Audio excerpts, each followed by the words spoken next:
yale niliona akimbele ya Mungu. Karibu nichukue leo. Hey! Karibu Mheshimiwa Peter Salasi. Haya. Nyahururu fire. Basi kwa heshima kubwa sana nataka nichukue nafasi kusema asanteni sana watu wa Nyahururu kutukaribisha hapa siku ya leo. Si ndio? Mimi kijana wenu ambaye mmependa sana katika nchi yetu ya Kenya. Kwa sababu sisi watu vijana tunataka amani. Na tunataka every young person from my side to be a responsible young person. Kwa sababu yeye mnajua a parent anasikianga vizuri akiona mtoto wake anajitambua. And you see right now we must have a young who understands themselves.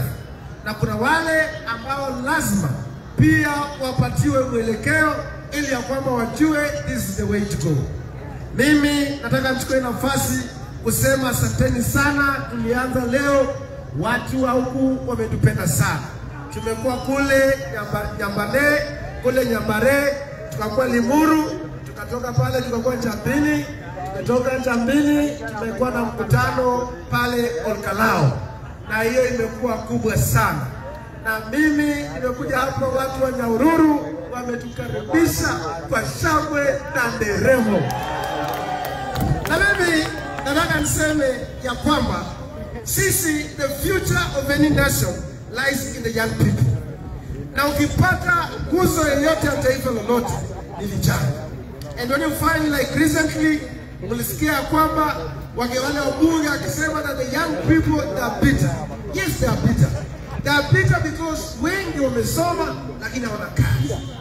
And today as we speak, nimekuwa kule Mombasa kwa sababu hii safari tumetembea sana. Tumetembea, tulianzia kule Busia, kule katika Port Victoria, karibu Uganda na Kenya, tukamaliza Busia mpaka Malaba, tukatoka pale tukaenda kule Bungoma mpaka wa Lwahaha pale Uganda na Kenya, tukamaliza Bungoma yote, tukaenda kule Trans Nzoia, tukaanzia pale Tororo na Kenya mpaka tukapiga yote. Ndio tulikokuja pale Kakamega, Vihiga, kisha baadaye tumeenda mpaka Nakuru, wakatukaribisha sana.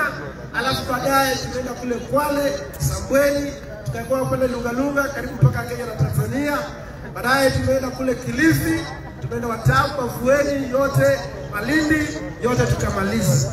Baadaye tulikuwa Mombasa, tumetoka Mombasa tumekuja Taita Taveta, Voi, tukamaliza mkutano, tukaenda Machakos, tumeenda Makueni, tumeenda Kitui, tumekuwa na mkutano mkubwa kule Embu, tukakuwa pale Kiritini, tukikuja mpaka kule Tharaka-Nithi, Meru, tukakuja mpaka Isiolo, ndio sasa wakati tulikuwa na mkutano mkubwa pale Isiolo town, ndio kuja pale Timau, ndio wale watu wakatupata.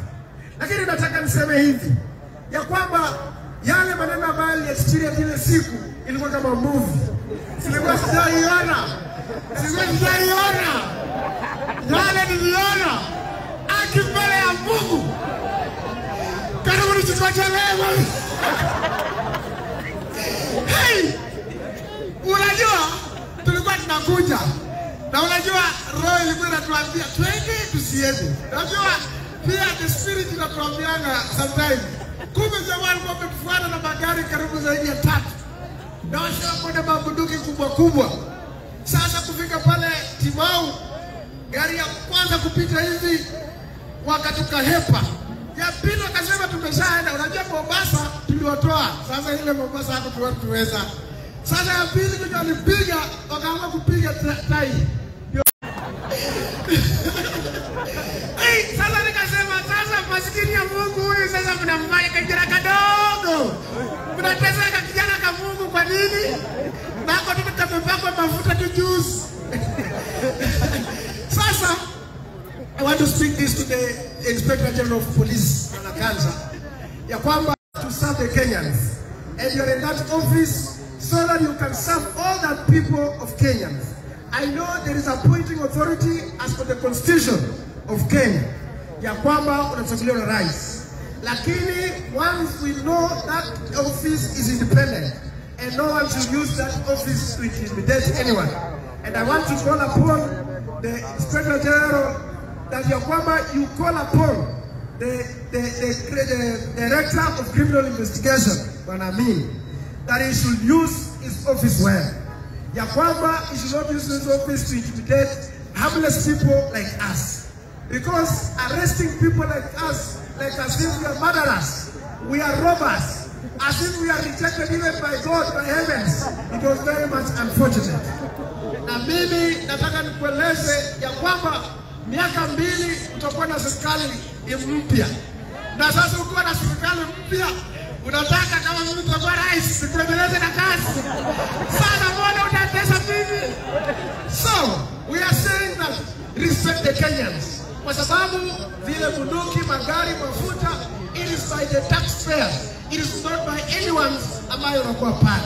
As long as we are peaceful and we are talking what people want to hear and what can push this country forward. And that is what the people should be financially. Na mkiwa mnataka mtu kama mimi ama mtu yeyote, muandike kwa mtandao. Tarehe fulani, saa fulani, Peter Salasya, ama mtu fulani, unahitajika katika makao makuu ya DCI uandike statement hii na hii. So that we will go. No one will refuse other than threatening us and using other means as if we are in a banana republic in this country called Kenya. Kenya is a democratic country, and about you cannot compare it with Uganda or Tanzania. Kenya is #1. It allowed you to win because the Kenyans saw that you are there to lead them. Akuangalia system, but they voted for you. And that is why also you should also return their hand by respecting people like Peter Salasya and others who are also just only raising their voices to correct your nation. Mimi nataka niseme hivi. Nchi ya Kenya, juzi mimi Peter Salasya nilichaguliwa. Nililetewa ndoto. Na nilikuwa nalala, ndoto ikanikuchia. Ikaniambia, wewe mtoto mdogo, umechaguliwa na wewe tutakuwa mbunge. By that time nilikuwa nalala chini na kamata skafu kadogo na mbea. Sasa nikasema sitaambia nini? Wakaniambia, uende uambie wakati utaenda kuchaguliwa kwa mbunge, watoto wao watasoma, utajenga ma institution, utaamsha zile kampuni kama Mumia Sugar zilianguka, na uambie maneno utaifanya chini ya miaka 3 katika uongozi wako. Mimi nikaanza kuambia watu. Wakasema hii mtu hivi kwa simu, kesho yake mtamuona akiwa ametoa nguo akitembea uchi, kwa sababu you are carrying a big vision. Kwa sababu hiyo wakati ni shilingi 1000, wengine wanakuuliza uko na milioni 100 kwa mbunge. Sasa mimi nikaendelea kutembeza injili, wakati walitangaza mshindi. Mimi nilikuwa nalala, wakasema mshindi ni Peter Salasya mbunge, nikacheka sana nikasema haleluya. So, juzi nilipata ndoto. Ikaniambia wewe kijana umechaguliwa na umeambiwa kwamba enda ambia wa Kenya ya kwamba wasipoangalia this nation called Kenya, mambo ya leadership ya Kenya in 2027, it will be a hopeless country in the next 30 years. That itakuwa kama lakini Nigeria ambayo watu watakuwa wengi, wamesoma wengi, lakini watakuwa na kazi. Sasa akaniambia, wewe kumbuka ile wakati Moi alikuwa katika uongozi. Wewe uliona wakati Moi alikuwa katika uongozi, Kenya was an industrial country. Kenya was a manufacturing country. Hata shilingi ya Kenya dola ilikuwa shilingi 20 za Kenya. Kwa sababu hakuwa na import kitu chochote. Hata wamama walikuwa na vibeti zinaandikwa made in Kenya. Nilikuwa naangalia, nikaambia leo ninaambia watu wa Limuru, nikaambia hapa Limuru ile Bata ilikuwa imebuni zaidi ya watu 3000. Sasa hivi tuko na magodown but there's no manufacturing katika nchi ya Kenya. Na nikajiuliza swali, ukiona nchi kama Marekani ukiangalia mambo ya finance, wako na finance bill kwa mara moja the entire period ya President Biden. Ukiangalia mambo ya finance, wako na finance bill kwa mara moja the entire period ya President Biden. Lakini hapa Kenya every year finance bill. Hiyo ndio vitu ambayo inafanya Kenya ma investors wanatoroka. Ukiangalia leo hii wale Manufacturers Association wameonya KRA kutoleta ile kitu ambayo zero rated goods, wanaleta mambo mengine. Na hiyo linafanya manufacturers wanatoroka, wanaenda nchi za huko kando. Sasa hiyo ndio imefanya nchi yetu ya Kenya inarudi nyuma. Mimi nilikuwa nauliza watu nikiwa pale Mombasa. Nauliza watu wa Mombasa, wakati Kibaki alikuwa katika uongozi, kulikuwa mnaona alikuwa na Vision 2030. Tulikuwa tukisoma tukiwa na Mombasa refinery. Baadaye zote zilienda. Juzi tunasikia sanitization ya mleta zenu pia mwanze kuprivatize. Ndio mko hivyo. Ama mimi kusoma kwenda kumsaidia sana. Sasa ndio hiyo ndio maneno ambayo iko pale. Mimi nataka niulize ya kwamba ninaambia watu leo hii tajiri anasomesha, maskini anasomesha. Na wote zaidi ya vijana milioni 4 hawana kazi. Every year watoto wana graduate from university to the diploma na certificate. Karibu 1,100, 1,200. We have never had a discussion as a country how many job opportunities we have created as a nation for this particular year. And that is the kind of the conversation we must start to have as a nation.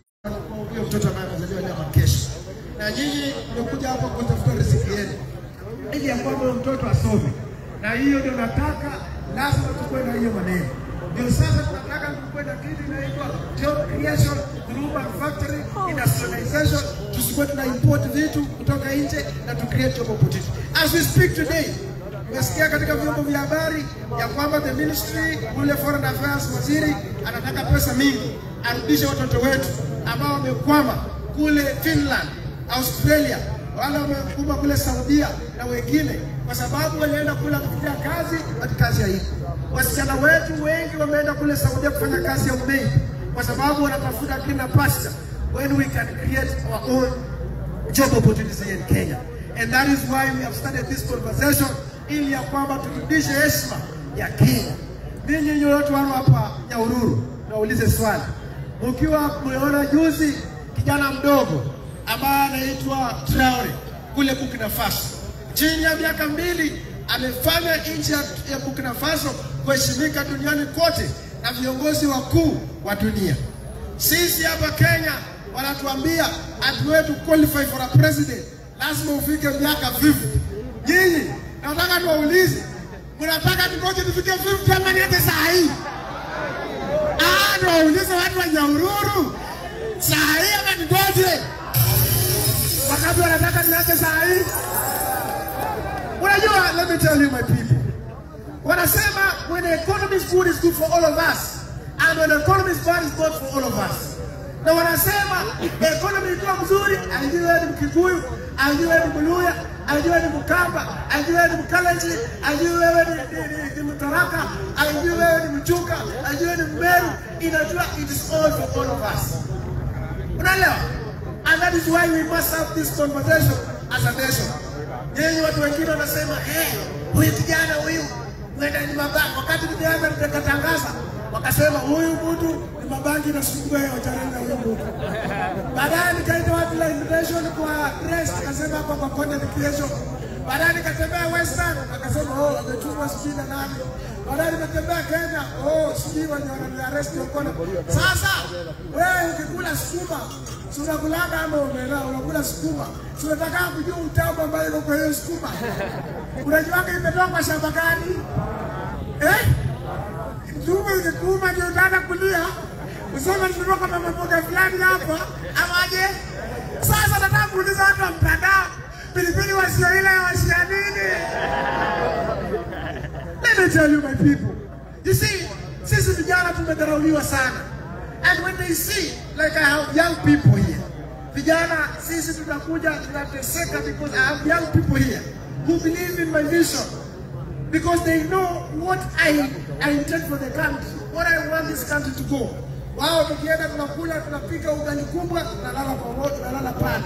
Lakini hao wengine hawajui, wanafikiria. Sasa mimi ningekuwa mjinga, na kama sina vision, ningeacha apetiti ya ubunge, nikuje nianze kufikiria. Because I want my also young people, because I know the philosophy of my fellow young people. And they must have a voice that can be listened to. Watu wa Nyahururu watu wazuri sana.